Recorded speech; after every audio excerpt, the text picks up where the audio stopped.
Welcome to the MUFG Global Markets Podcast. I'm John Cook, and I'm joined today by Takahiro Sekido, Chief Japan Strategist for MUFG.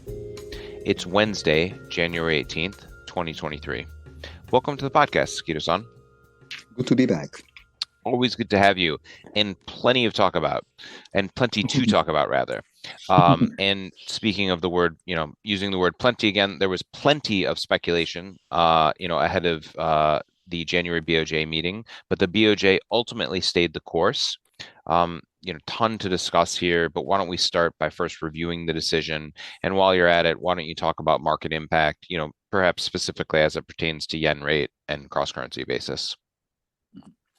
The Bank of Japan BoJ made no changes to monetary policy at its January 17th to 18th Monetary Policy Board meeting. The policy rate stay at negative 0.1% and a 10-year JGB yield target at around 0, with a range of 50 basis points, up from the 25 basis points in December. There is no change. And the BoJ did agree to, firstly, extend by 1 year the term for the loan disbursement under the lending support program.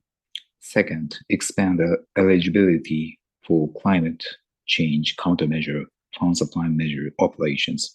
And a third, enhance the pooled quota fund supply operations.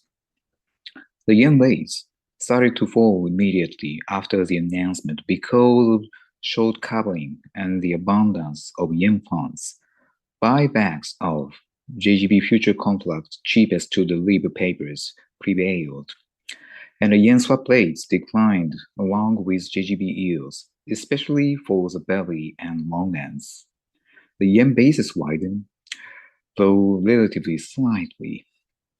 The dollar yen spot rate rallied through 130, although the later retraced gains as expectations that the BoJ would expand the range for the yield curve control operations receded. Over the near term, we think that market volatility could pick up amid the market speculations about the BoJ's next move, as the government announces nominees for the BoJ leadership following administrative and fiscal speeches after Prime Minister Fumio Kishida goes to Davos, and the ordinary diet session convenes on January 23rd.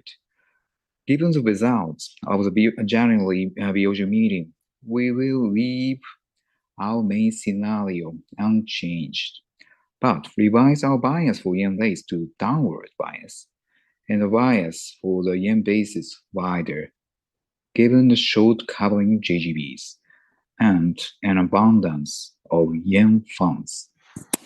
Okay, so no change to policy in the January meeting, but you do mention, this sort of abundance of funds, and you also talked about the enhanced pooled collateral fund supplying operations.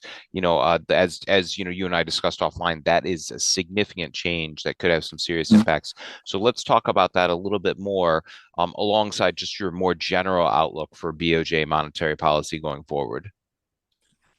While speculation revisions to monetary easing was not realized, we think that such speculation could pick up again in the market once short covering of JGBs and the yen rates asset positions are complete, as doubts fester about the sustainability of monetary easing as inflation picks up.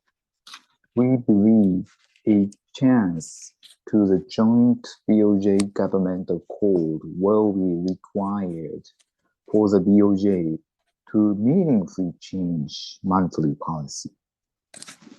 The BoJ is likely to maintain monetary easing until inflation is clearly expected to hit 2%, as it expands the monetary base more actively in line with its overshooting style of commitment and introduced fixed rate JGB buying operations. The BoJ could delete the range for yield curve control operations by its own decision, but ending its overshooting style commitment for neutral monetary base in monetary operations is more difficult, as this is directly related to the joint statement with the government, and therefore is beyond the scope of the decisions for BoJ Monetary Policy Board meeting. Over the near term, we'll be watching for any signs of revisions to the BoJ's overshooting style of commitment as we await the nominations for the incoming BoJ leadership. Changes may impact yen rates and yen basis completely differently depending on if, firstly, the quantitative tightening is allowed. Secondly, there is a shift to a more neutral and incremental monetary operations. Or, thirdly, Abenomics monetary easing is slightly fine-tuned. We think that the BoJ monetary operations will gradually return to those of before 2016, when negative interest rates and yield curve control operations were introduced, as it eliminates the range for yield control operations and slowly eases restrictions of JGB purchases. Following the January BoJ policy decision, we expect that as monetary operations are revised, as a powerful tool, pooled collateral fund supply operations will dominate more over fixed rate JGB buying operations, and yield curve control operations will be viewed as a thing of the past. Pooled collateral fund supply operations, this new tool may prove to be a powerful way of the BoJ to control JGB yield curve shape, given the BoJ can lend money to investors for up to 10 years to buy JGBs. And that's the key point. Obviously the devil's in the details there, but although the BoJ did not, change policy, they perhaps gave themselves a powerful new tool that'll sort of get them out of this sort of situation, this unfortunate situation that they're in, where they're buying they have to buy a tremendous amount of BoJs every single day. Kind of an elegant solution. We'll see how it works. If I'm not mistaken, the first operation of that its type is scheduled for January 23rd, and the BoJ is going to lend up to 5 years rather. So I suspect that's something that you and you, myself, and investors will be watching closely. The other thing I'd just like to emphasize is you do reference the joint accord between the government of Japan and the Bank of Japan that was initially put in place in 2013. It's obviously been reported in the press that the government is considering revising that, and it's interesting to me that you're sort of looking for developments on that, sort of concurrent with this sort of new BoJ leadership process. So that timing is maybe a little sooner than I would have thought. So I'm finding that really interesting. So ton of stuff there, but I wanted to emphasize those 2 points as they really resonated with me. Why don't we switch topics, and talk about cross-border securities flows, particularly in December. We often talk about these, what Japanese investors are doing in foreign bond markets, what foreign investors are doing in Japanese markets. But the December flows are particularly interesting because they should tell us at least a little bit about how investors reacted to the surprise at the December BoJ policy meeting.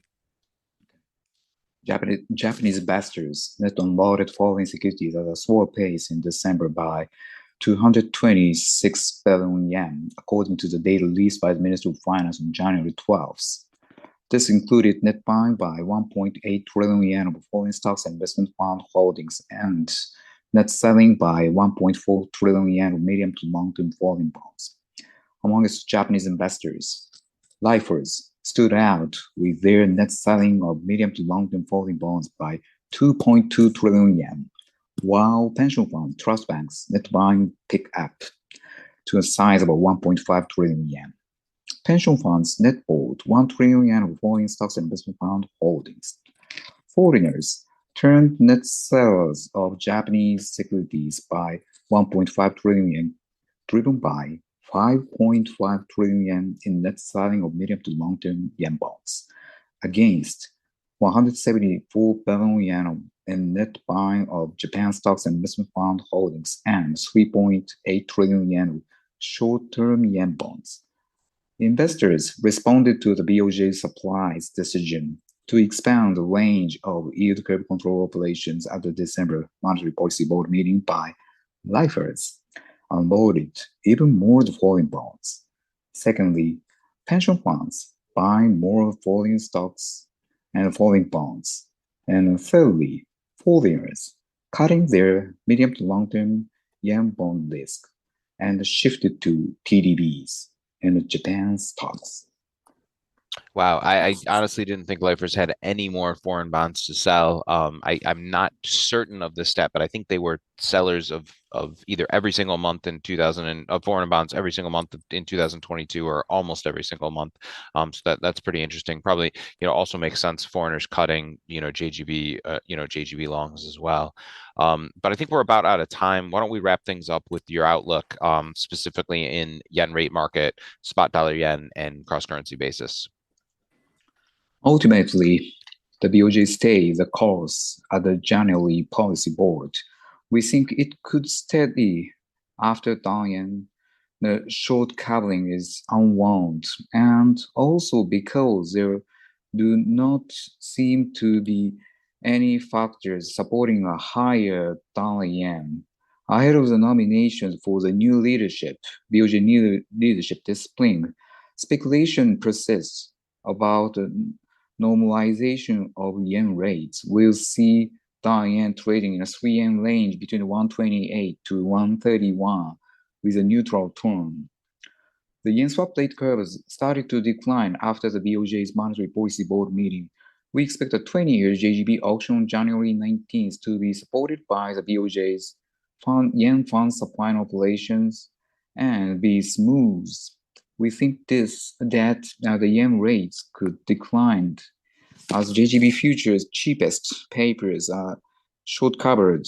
The BOJ maintained the policy rate at minus 0.1%.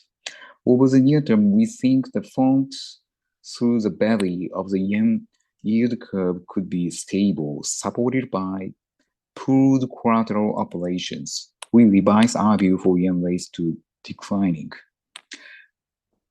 The yen basis curve has widened following the BOJ's January meeting, but we think there will be the speculations that the BOJ's range for yield curve operations and JGB buying could change under new central bank leadership. Meanwhile, the Ministry of Finance weekly data shows that Japanese investors bought a net 829 billion yen of foreign stocks and investment fund holdings, and a net 566 billion yen of medium to long-term foreign bonds in the week of January 1st to 7th, with their abundance of yen cash. On the other hand, foreigners unloaded a net 199 billion yen of Japan stocks and investment fund holdings and a net 271 billion yen of medium to long-term yen bonds. Over the same week, foreigners unloaded a net 875 billion yen of short-term yen bonds. Foreign investors appear to be focusing mainly on short durations, with yen bond arbitrage trading, not durations targeted by the BOJ's yield curve control. We now see a widening bias for yen basis. Okay, so to summarize, you are neutral on FX, and that's after a crazy round trip in dollar yen, following the BOJ meeting. Stepping back, it's interesting that you're bullish on JGBs / negative on yen rate, following a meeting where the BOJ really disappointed, markets and had a, and didn't really change policy. But this pooled collateral operations, could be significant as you've detailed. So something to watch there, and then wider, and you're biased wider on basis.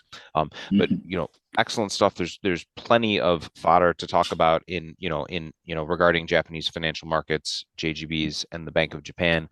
Look forward to doing this again next week. Thanks again, Sekido-san. Okay, thank you. Thank you for having me, John.